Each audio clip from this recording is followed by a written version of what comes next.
28واں پارہ ہے سورۃ المجادلہ، آیت نمبر 5۔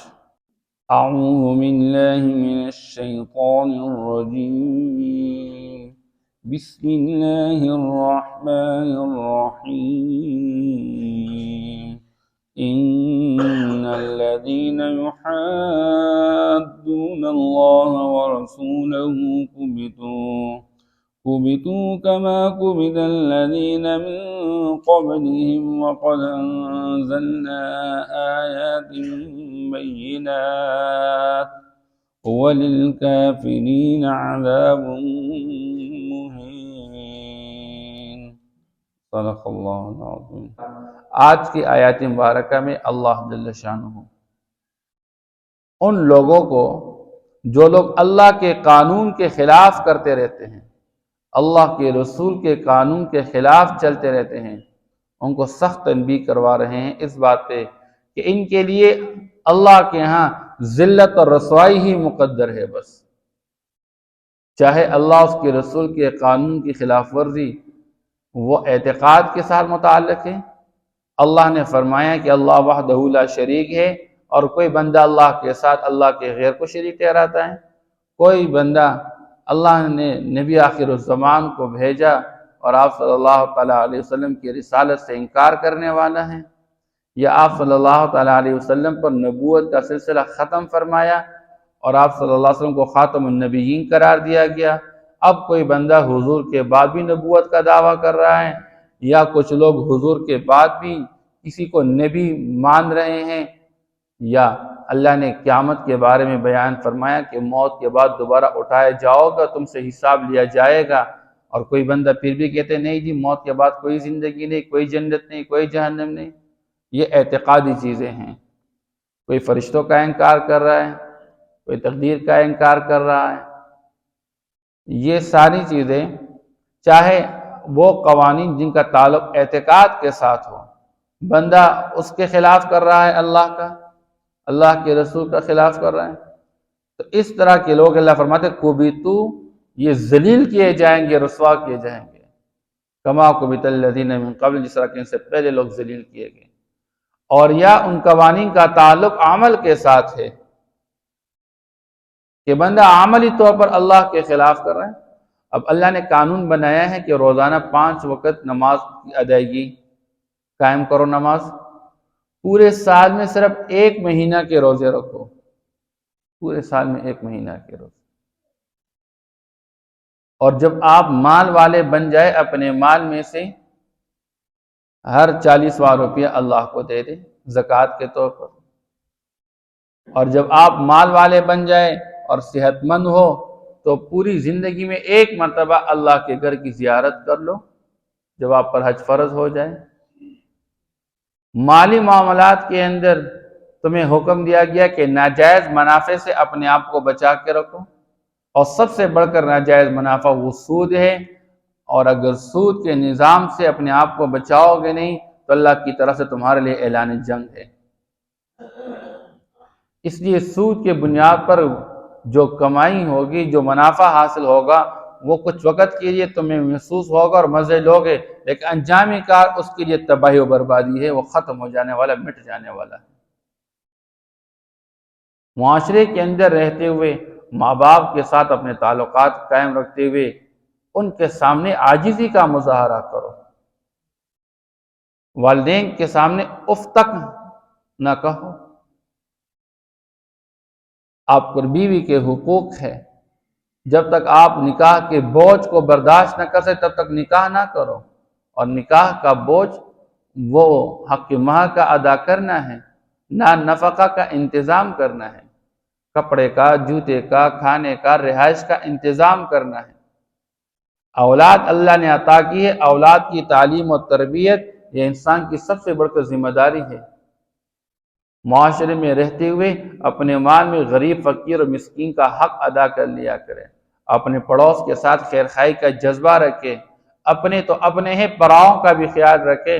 مسلمان تو مسلمان ہیں، آپ کے معاشرے میں آپ کے ساتھ وہ لوگ رہتے ہیں جو ہے تو غیر مسلم، لیکن آپ کی حکومت کے ساتھ ایگریمنٹ کر چکے ہیں اور آپ کے تماتحت بن کر وہ زندگی گزار رہے ہیں، ان کا بھی خیال رکھا کرے۔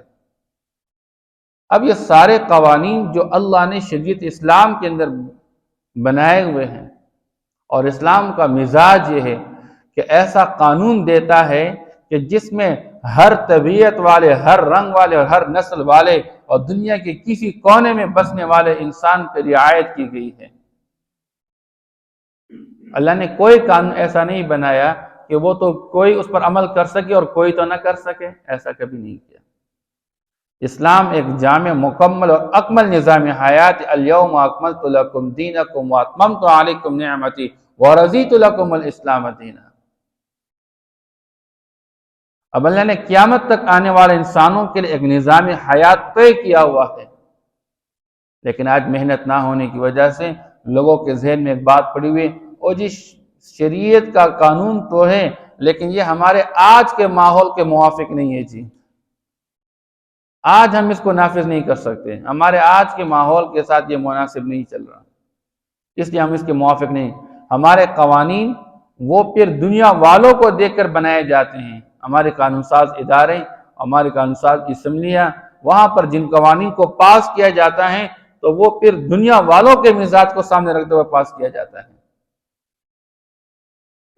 اس لیے اللہ نے شریعت اسلام کے قوانین کے حوالے سے جو بیان فرمایا، یرید اللہ بکم اليسر ولا یرید بکم العسر، اللہ نے جو بھی قانون بنایا۔ اب روزہ ایک قانون ہے اللہ کا، پورے سال میں ایک مہینہ کے اللہ فرماتے ہیں ہم نے یہ حکم تمہیں دیا ہوا ہے، کس واسطے؟ اللہ تم پر آسانی چاہتے ہیں، مشکل نہیں چاہتے ہیں، اور وہ مشکل سے بچنے کے لیے اللہ نے کیا صورتیں، اگر آپ ایک قانون پر ایک حالت میں عمل اس طریقے پہ نہیں کر سکتے، آپ دوسری حالت اختیار کریں۔ مثال کے طور پر شریعت اسلام کے قوانین میں رخصت بھی ہے، عزیمت بھی ہے۔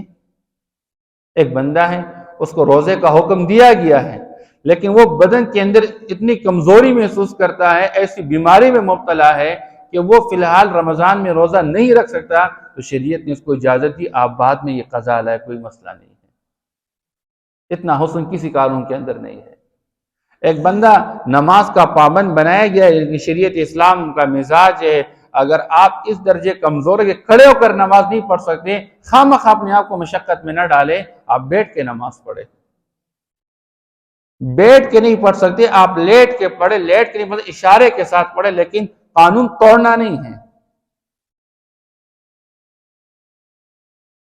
اس لیے اگر اس درجے بھی بندہ نہیں کر سکتا تو پھر فدیہ ادا کرے۔ ایک بندہ اتنا بیمار ہے، روزہ نہیں رکھتا، رمضان میں، رمضان کے بعد بھی صحت کا کوئی امکان نہیں ہے، تو پھر بھی شریعت حکم دیتا ہے کہ آپ فدیہ ادا کریں، آپ کو پھر بھی وہ ثواب مل جائے گا۔ اس لیے شریعت اسلام کا مزاج ہے وَمَا جَعَلَ عَلَيْكُمْ فِي الدِّينِ مِنْ حَرَجٍ، اللہ نے قانون بنا کے اس میں کسی قسم کی تنگی نہیں ڈالی ہوئی ہے۔ تنگی تو ہم نے خود آج اپنی طرف سے بنا کے رکھے۔ اب نکاح کا ماحول دیکھیں، نکاح کے احکام پڑھیں، کتنا آسان نکاح، لیکن آج ہم نے جو نکاح کو مشکل بنا کے رکھا ہے اپنے مزاج کی وجہ سے، اپنے ماحول کی وجہ سے، دنیا والوں کو دیکھ کر۔ شریعت آپ کو پابند نہیں کرتی ہے۔ اب حضور پاک صلی اللہ تعالی وسلم سے بڑھ کر اس امت میں کون ہو سکتے ہیں؟ اور حضور کے صحابہ جو حضور کے اتنے پابند اور حضور کے اتنے محبین کہ آپ صلی اللہ تعالی علیہ وسلم وضو فرما رہے ہیں، اور وضو کرتے ہوئے آپ صلی اللہ علیہ وسلم کے بدن مبارک سے لگا ہوا پانی اس کو ہاتھوں میں لے کر اپنے بدن پر مل رہے ہیں۔ حضور کے بدن مبارک سے نکلنے والا پسینہ وہ شیشے میں جمع کر کے خوشبو کے طور پر استعمال کرتے ہیں۔ اتنی محبت کرنے والے صحابہ، اور جب نکاح کا مسئلہ آتا ہے نکاح کر لیتے ہیں اور حضور کو بھی پتہ نہیں ہے، حضور کو انوائٹ نہیں کیے ہوئے ہیں، کیونکہ یہ کوئی لازم نہیں کہ خواہ مخواہ اتنے زیادہ لوگوں کو بلاؤ گے نکاح کے موقع پر۔ اب بندے کی استعداد نہیں ہے جس کے لیے پھر بندہ قرض لے لے ولیمہ کے لیے، قرض لے لے خواہ مخواہ اتنے بڑے فنکشن کے لیے۔ اب یہ رسومات تو ہم نے لازم کیے ہوئے، شریعت نے تو ہم پر اتنی چیزیں لازم نہیں کی۔ اس لیے آپ صلی اللہ تعالیٰ علیہ وسلم جب صحابہ کو ذمہ دار بنا کر کہیں کسی علاقے میں بھیج دیتے تھے تو فرماتے تھے بشروا ولا تنفروا، اے لوگوں کو خوشخبریاں سناؤ، لوگوں کو متنفر نہ کرو، یسروا ولا تعسروا، آسانی پیدا کرو، کسی کو مشکل میں نہ ڈالو۔ اس لیے اللہ پاک نے اتنی سخت بات بیان فرمائی ہے کہ اللہ نے انسان کے خیر خواہی کے بنیاد پر انسان کے لیے نظامی قانون بنا کے رکھا ہوا ہے، نظامی زندگی، دستوری حیات نازل فرمایا، اور انسان باوجود یہ کہ اپنے رب کے قانون کو توڑ دیتا ہے اور اپنے ذاتی قانون پر چلتا رہتا ہے۔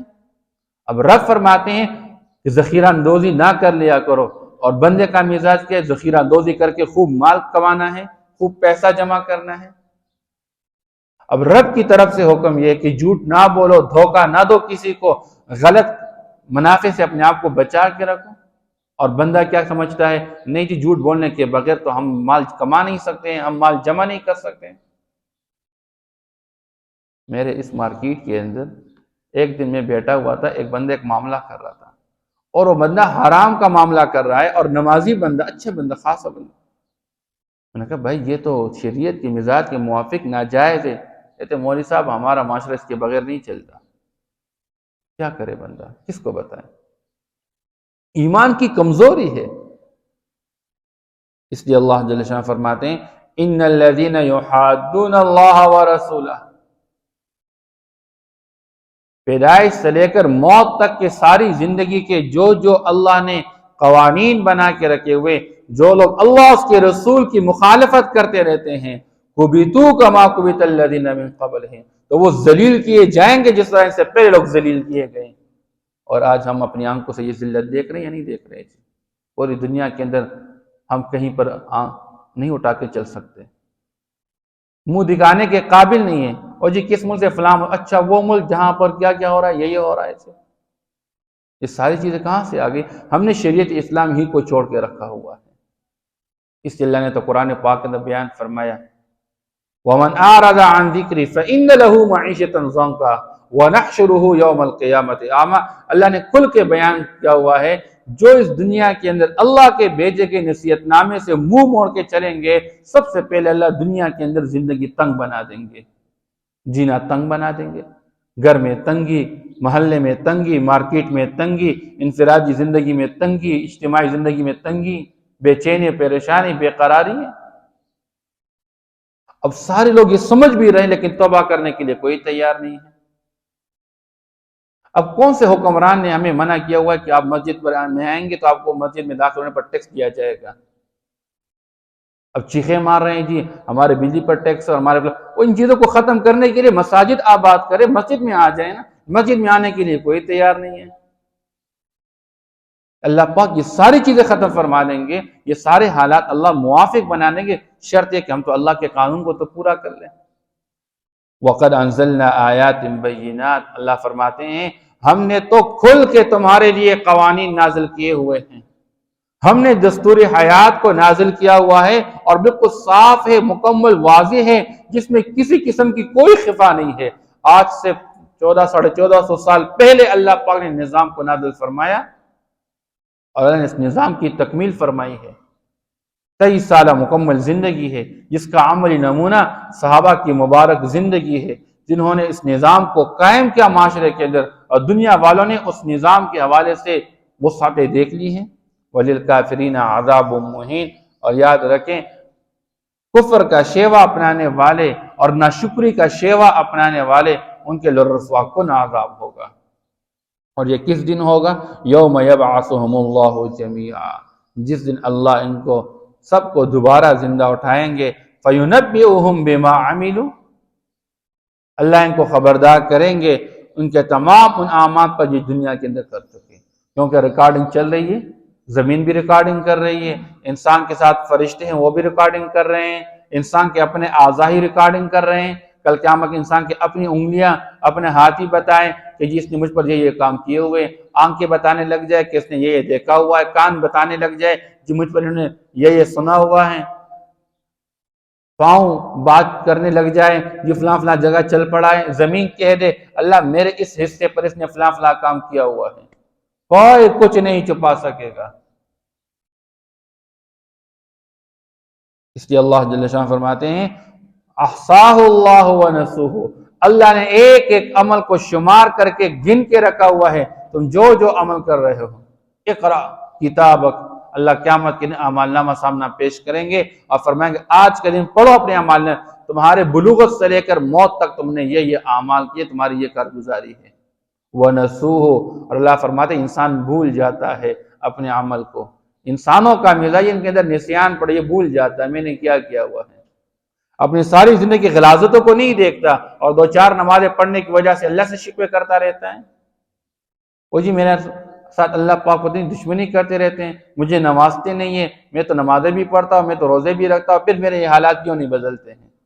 اب جو غفلت کی زندگی چلتی رہتی ہے اس کو نہیں دیکھتا، میرے گھر کی زندگی کیسی ہے، میری بیوی کے ساتھ میرے تعلقات، میری اولاد کے ساتھ، میرے رشتہ داروں کے ساتھ، میرے پڑوسیوں کے ساتھ، میرے کمانے کا طریقہ کیا ہے، میرے خرچ کرنے کا طریقہ کیا ہے۔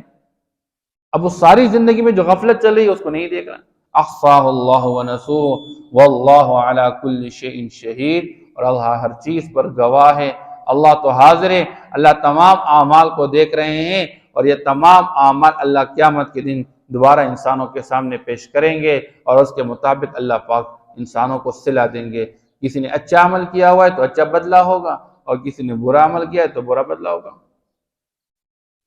ان الذين يحادون الله ورسوله، یقیناً جو لوگ مخالفت کرتے ہیں اللہ اس کے رسول کے، کبتوا کما کبت الذین من قبلہم، ذلیل کیے جائیں گے جس طرح وہ ذلیل کیے گئے وہ لوگ جو ان سے پہلے گزر گئے۔